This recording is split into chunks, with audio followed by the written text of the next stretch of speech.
എല്ലാവർക്കും വീണ്ടും പുതിയൊരു വീഡിയോയിലേക്ക് സ്വാഗതം. അതുപോലെ ക്രിസ്മസ് ആശംസകൾ നേർന്നുകൊള്ളുന്നു. ഇന്ന് ഈ വീഡിയോയിൽ കാണിക്കുന്നത് ഒരു എക്സ്ട്രാ ഹൈ വോൾട്ടേജ് ട്രാൻസ്ഫോമർ ചുരുങ്ങിയ ചെലവിൽ എങ്ങനെ ഉണ്ടാക്കിയെടുക്കാം എന്നതിനെ കുറിച്ചിട്ടുള്ള ഒരു വീഡിയോയാണ്. എല്ലാവരും അവസാനം വരെ കാണണമെന്ന് അഭ്യർത്ഥിക്കുന്നു. അപ്പോൾ നമുക്ക് നേരെ വീഡിയോയിലോട്ട് കിടക്കാം. അപ്പോൾ നിങ്ങളിവിടെ ഈ കാണുന്ന ട്രാൻസ്ഫോമറിൻ്റെ ഹെഡിൽ നമ്മളൊരു പ്ലേറ്റ് വെച്ചിട്ട് അതിലിതിൻ്റെ ഡീറ്റെയിൽസ് എഴുതിയിരിക്കുകയാണ്. അപ്പോൾ നമുക്ക് ആ ഡീറ്റെയിൽസിലോട്ടൊന്ന് പോകാം. ഈ ട്രാൻസ്ഫോമറിൻ്റെ ഇൻപുട്ട് ഈ ഭാഗത്ത് കൊടുത്തിട്ടുണ്ട്.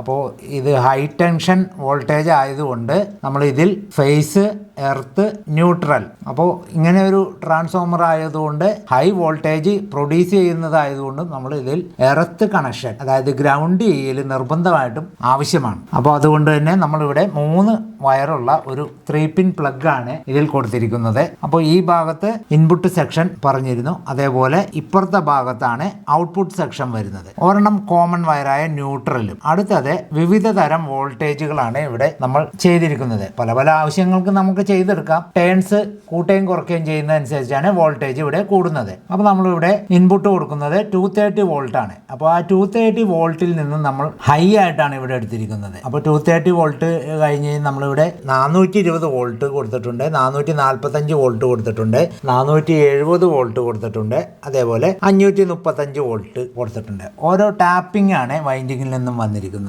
അപ്പോൾ സ്റ്റാർട്ടിങ് ന്യൂട്രലും എൻഡിങ് 535 വോൾട്ടിലുമാണ് നിർത്തിയിരിക്കുന്നത്. അതിൻ്റെ ഇടയ്ക്ക് നിന്ന് എടുത്ത ടാപ്പിങ്ങുകളാണ് ഇതെല്ലാം. അപ്പോൾ ഇതൊരു സിംഗിൾ വൈൻഡിങ് ആണ്. അപ്പോൾ സിംഗിൾ വൈൻഡിങ്ങിൽ ഇൻപുട്ട് എടുത്തിരിക്കുന്നത് 0-ലും 230-ലും ആണ് ഇൻപുട്ട് കൊടുത്തിരിക്കുന്നത്. ഇത് അത്യാവശ്യം നമുക്ക് ചെറിയ കാര്യങ്ങൾക്ക് ടെസ്റ്റ് ചെയ്യാവുന്ന തരത്തിലുള്ളതാണ്. അപ്പോൾ വലിയൊരു ആംബിയർ ഇല്ല, എന്നിരുന്നാലും ചെറിയൊരു കാര്യങ്ങൾക്കാണ് ഇത് ടെസ്റ്റ് ചെയ്യാൻ നമ്മളിത് നിർമ്മിച്ചിരിക്കുന്നത്. അപ്പോൾ ഇതിൻ്റെ ഡാറ്റ ഷീറ്റ് ഞാൻ കാണിക്കുന്നതാണ്. എന്നിരുന്നാലും നമുക്ക് ഈ ട്രാൻസ്ഫോമറിൻ്റെ ഓരോ വശങ്ങളൊന്ന് നോക്കാം. ഇപ്പോൾ ഇതിന് പ്രൈമറി, സെക്കൻഡറി അങ്ങനെ ഒരു വിഭാഗം ഇല്ലാത്തത് കൊണ്ട് നമ്മളിത് ഒറ്റ വൈൻഡിങ് ആണ് ചെയ്തിരിക്കുന്നത്. കോർ നമ്പർ 33 ആണ്. ബോബിൻ 1.5 ഇഞ്ചിലാണ് ചെയ്തിരിക്കുന്നത്. അപ്പോൾ മാക്സിമം ചിലവ് കുറക്കുക എന്നുള്ള രീതിയിലാണ് നമ്മൾ ചെറിയൊരു ട്രാൻസ്ഫോമറിൽ ചെയ്തിരിക്കുന്നത്. ഇതിൻ്റെ കണക്ഷൻസ് നമ്മൾ ഇതിൻ്റെ ടോപ്പിൽ ഒരു ഹൈലം ഷീറ്റ് കട്ട് ചെയ്തിട്ട് അതിലാണ് ഇതെല്ലാം കണക്ട് ചെയ്തിരിക്കുന്നത്. ഹൈ ആംബിയർ പോകുന്ന ഒരു കണക്ടറും കൊടുത്തിട്ടുണ്ട്. അപ്പോൾ ഒരു ഭാഗത്ത് മാത്രമേ നമ്മൾ വൈൻഡ് ചെയ്തെടുക്കണോണ്ട് ഒരു ഭാഗത്തു നിന്ന് മാത്രമേ നമ്മൾ ലീഡുകൾ പുറത്തോട്ട് എടുത്തിട്ടുള്ളൂ.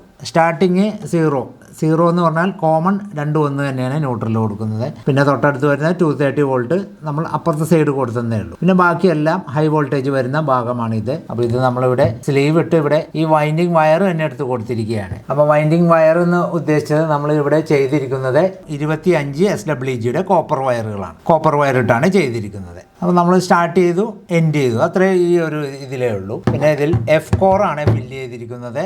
വളരെ എളുപ്പത്തിൽ നമുക്കിപ്പോൾ ഫില്ല് ചെയ്യാൻ സാധിക്കുന്ന ഒരു കോറ് എഫ് ആണ്. ഇ ആൻഡ് ഐ വെക്കുമ്പോൾ ഐ ലാസ്റ്റ് ഫില്ല് ചെയ്യാനായിട്ട് വളരെയധികം ബുദ്ധിമുട്ടുണ്ട്. അതുകൊണ്ട് നമ്മളിതിൽ എഫ് കോർ വളരെ സിമ്പിളായിട്ട് തന്നെ നമുക്കിത് ഫില്ല് ചെയ്തെടുക്കും. ഇതിൻ്റെ ബോട്ടം സൈഡ് ഇത് നിങ്ങൾക്ക് ഇവിടെ കാണാവുന്നതാണ്. ഇതിൻ്റെ വൈൻഡിങ് കോപ്പർ നമ്മളിതിൽ വാർണിഷ് ഒഴിച്ച് ഫില്ല് ചെയ്തിരിക്കുന്നതാണ്. ഇനി നമുക്കിത് ജസ്റ്റ് ഒന്ന് ടെസ്റ്റ് ചെയ്ത് നോക്കാം. ഇത് ടെസ്റ്റ് ചെയ്യാനായിട്ട് AC റേഞ്ചിലുള്ള വോൾട്ടേജാണ് ഇൻപുട്ടും ഔട്ട്പുട്ടും വരുന്നത്. അതുകൊണ്ട് നമുക്ക് അപ്പോൾ മൾട്ടിമീറ്റർ നമ്മൾ AC-യിലാണ് ഇട്ടിരിക്കുന്നത്. ഇനി നമ്മളിതിൻ്റെ സ്വിച്ച് ഓൺ ചെയ്യുകയാണ്. ഇവിടെ സ്വിച്ച് ഓൺ ചെയ്തിട്ടുണ്ട്. ഇതിൽ കറണ്ട് ഇപ്പുറത്ത് വന്നിട്ടുണ്ട്. നമുക്ക് ഇപ്പോൾ ഈ ഇൻപുട്ട് തന്നെ ആദ്യം ഒന്ന് നോക്കാം. ഇൻപുട്ട് 229, 230 കൊടുത്തിരിക്കുന്ന ഇൻപുട്ട് കറക്റ്റാണ്. ഇനി അതിൽ നിന്നും നമുക്ക് ഔട്ട്പുട്ട് കിട്ടുന്നത് ഈ വശത്താണ്. ഈ വശത്ത് ഫസ്റ്റ് വന്നിരിക്കുന്നത് 220 ആണ് നമ്മൾ എഴുതിയിരിക്കുന്നതെങ്കിലും വോൾട്ടേജിൻ്റെ ചെറിയൊരു വേരിയേഷൻ നമുക്ക് ഇതിൽ കാണുന്നതാണ്. അതായത് ട്രാൻസ്ഫോമറിൽ കാണുന്നതാണ്. SMPS പോലെ ആക്യുറേറ്റ് ആയിരിക്കില്ല. ഇൻപുട്ടിൽ വേരിയേഷൻ വരുമ്പോൾ ഔട്ട്പുട്ടിലും വേരിയേഷൻ വരും. ആദ്യത്തെ 420 വോൾട്ട് വൈൻഡിങ്ങിലാണ് ഈ വന്നിരിക്കുന്നത്. സെക്കൻഡ് വരുന്നത് 445 ആണ്. അപ്പം അതിലും ഈ പറഞ്ഞ പോലെ വേരിയേഷൻ ഉണ്ടാവും. അടുത്തത് 470 ആണ്.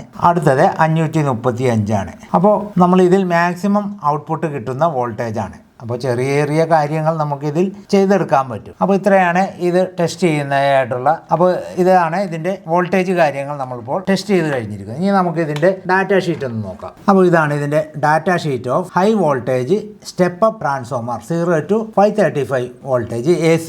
ഇതൊരു സ്റ്റെപ്പ് അപ്പ് ട്രാൻസ്ഫോമർ ആണ്. സ്റ്റെപ്പ് ഡൗൺ ചെയ്യണമെങ്കിൽ നമ്മൾ ഇതിൽ നിന്ന് തന്നെ ടാപ്പിംഗ് എടുത്താൽ മതി. നമ്മളിപ്പോൾ കോർ നമ്പർ 33 ആണ് ഉപയോഗിച്ചിരിക്കുന്നത്. അതിലെ ബോബിൻ 1.5 ഇഞ്ചാണ്. വൈൻഡിങ് ആണ് ഈ കാണിച്ചിരിക്കുന്നത്. വൈൻഡിങ് 0 വോൾട്ട്, അതായത് ന്യൂട്രലാണ്. അതിൽ തൊട്ടടുത്ത് വരുന്നത് 230 വോൾട്ട്, അതാണ് നമ്മൾ ഇൻപുട്ട് കൊടുക്കുന്നത്. ഈ 0 വോൾട്ട് കോമൺ ന്യൂട്രൽ ആയതുകൊണ്ട് ഔട്ട്പുട്ടിനും അത് തന്നെയാണ് എടുക്കുന്നത്. പിന്നെ അടുത്ത വൈൻഡിങ് ടാപ്പിംഗ് ഇട്ടിരിക്കുന്നത് ഈ പോകുന്നതിൽ നിന്ന് എടുത്തതാണ് 420 വോൾട്ട്, അടുത്തത് 445 വോൾട്ട്, അടുത്തത് 470 വോൾട്ട്, ലാസ്റ്റ് 535 വോൾട്ട്. ഇത്രയുമാണ് നമ്മൾ ഈ ഒറ്റ കോയിലിൽ നിന്നും തന്നെ എടുത്തിരിക്കുന്നത്. അപ്പോൾ ഇതിൽ പ്രൈമറിയും ഇല്ല, സെക്കൻഡറിയും ഇല്ല, സിംഗിൾ വൈൻഡിങ് ആണ്. അപ്പോൾ നമ്മൾ ഇതിൻ്റെ കണക്ക് കൂട്ടുന്നത് ഇതിൻ്റെ 10 പെർ വോൾട്ട് വെച്ചിട്ടാണ്. അതായത് ഒരു വോൾട്ടിന് വേണ്ട ചുറ്റിൻ്റെ എണ്ണമാണ് ഈ കൊടുത്തിരിക്കുന്നത്. ഒരു വോൾട്ട് കിട്ടാനായിട്ട് 4.8484 ചുറ്റി ചുറ്റണം. ഏകദേശം ഒരു 5 ചുറ്റി ചുറ്റിയാലേ ഒരു വോൾട്ട് ഇതിന് കിട്ടുള്ളൂ. ഈ കാണിച്ചിരിക്കുന്ന ട്രാൻസ്ഫോമറിന്റെ ബോബിനിൽ 5 ചുറ്റെടുത്ത് ചുറ്റിയാൽ 1 വോൾട്ടാണ് കിട്ടുന്നത്. ഒന്നാമത്തേന്ന്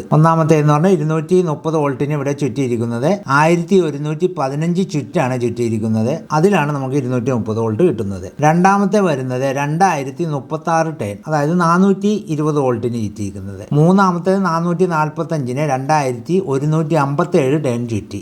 നാലാമത് വരുന്നത് 2278 ടെൻ ചുറ്റിയപ്പോഴാണ് 470 വോൾട്ട് കിട്ടിയിരിക്കുന്നത്. അഞ്ചാമത്തത് 2593 ടെൻ ചുറ്റിയപ്പോഴാണ് നമുക്ക് 535 വോൾട്ട് കിട്ടിയിരിക്കുന്നത്. ഇനി നമുക്ക് ഈ ഒരു ട്രാൻസ്ഫോമർ എടുത്തിട്ട് ഇതിൽ DC ആക്കി ഫിൽട്ടർ ചെയ്ത് എടുക്കുമ്പോൾ കിട്ടുന്ന വോൾട്ടേജ് ഈ 535 ആണെങ്കിൽ ഒരു 750 വോൾട്ടേജ് DC കിട്ടുന്നതാണ്. അപ്പോൾ അങ്ങനെയാണ് നമുക്ക് ഇതിൻ്റെ ഔട്ട്പുട്ടിൻ്റെ വോൾട്ടേജ് പിന്നെയും കൂട്ടണമെങ്കിൽ കൂട്ടാൻ പറ്റുന്നത്. അപ്പോൾ ഇത്രയൊക്കെയാണ് ഈ ഒരു വീഡിയോയിൽ അടങ്ങിയിരിക്കുന്നത്. എല്ലാവർക്കും ഒരിക്കൽ കൂടി ക്രിസ്തുമസ് ആശംസകൾ നേർന്നുകൊണ്ട് വീണ്ടും മറ്റൊരു വ്യത്യസ്തമായിട്ടുള്ള ടെക്നിക്കൽ വീഡിയോയുമായി വരുന്നവരെ നന്ദി, നമസ്കാരം.